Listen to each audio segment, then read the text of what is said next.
গতকাল রাত্রে সিঙ্গুর বিধানসভার অন্তর্গত ডাকাতকালী মন্দিরে পুজো দিলেন মন্ত্রী বেচারাম মান্না। এই পুজো দেওয়ার পর তিনি প্রসাদ বিতরণ করলেন।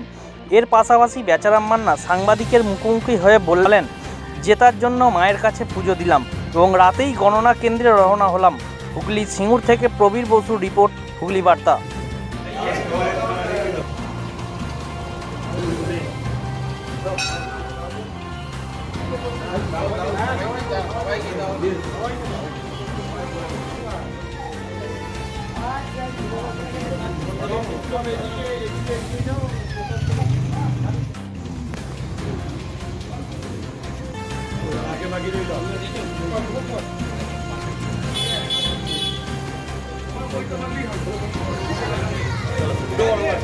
আমি বাদ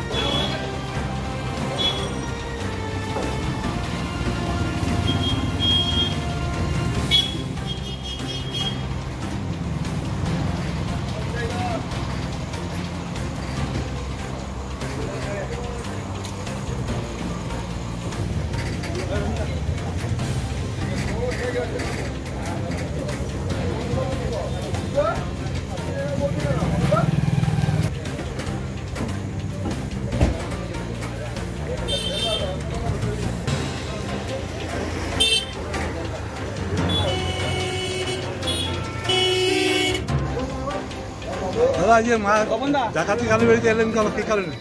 দেখুন, গণনা আগামীকাল আমরা রওনা হলাম আজকে সিঙ্গুর থেকে। কালকে গণনার ব্যাপকভাবে দেখবো, মায়ের কাছে আরও শক্তি নিয়ে গেলাম, প্রার্থনা করে গেলাম।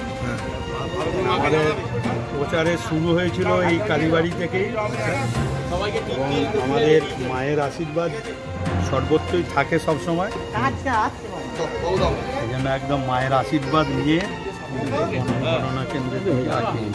সঙ্গে দেখলাম প্রসাদ খাওয়াচ্ছে, মায়ের প্রসাদ।